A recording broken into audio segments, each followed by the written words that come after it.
Mask পরা TikTok করা আপুদেরকে দেখলেই ছেলেটা যেটা বলে, এত সুন্দর মাইয়া আমি জীবনেও দেখিনি। ভিডিও শুরুতে যদি এত সুন্দর মেয়েকে পয়টা যান গা, তাহলে শেষ পর্যন্ত দেখলে কি বলবেন? শেষ পর্যন্ত থাকার অনুরোধ রইল।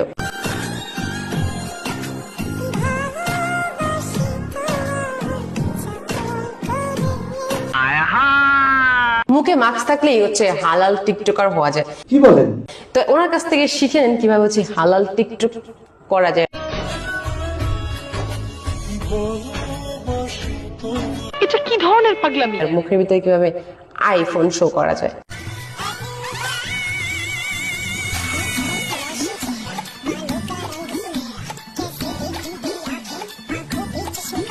এরকম একটা মেয়ে যদি আমার ব্যাটার বউ হতো। হ্যালো আম্মা, আপনি হিজাব আর মাস্ক পরা দেখে পুরোপুরি পইটা গেলেন। তার আগের সিনটা কেন আপনি দেখেননি?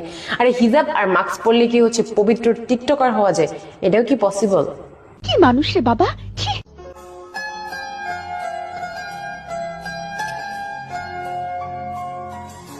পুরো ফুল বডি দেখাতে রাজি আছে, কিন্তু মুখ দেখাতে রাজি নেই ভাই।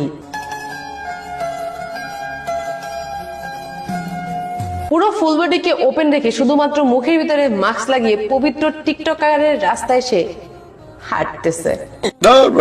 এটা হইলো বেটা।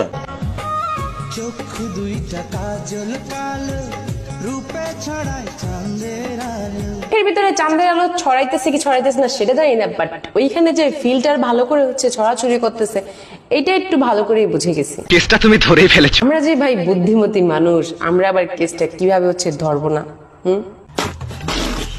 আসসালামু আলাইকুম, সবাইকে গরম মোবারক। করেন আপা, আপনার মতে এরকম দারুণ প্রতিভা সবার ভিতরে কিন্তু থাকে না, কারণ লোকাল বাসের ভিতরে এই ধরনের টিকটক প্রতিভাবান মানুষরাই করতে পারে। এইটা কি কোনো কথা?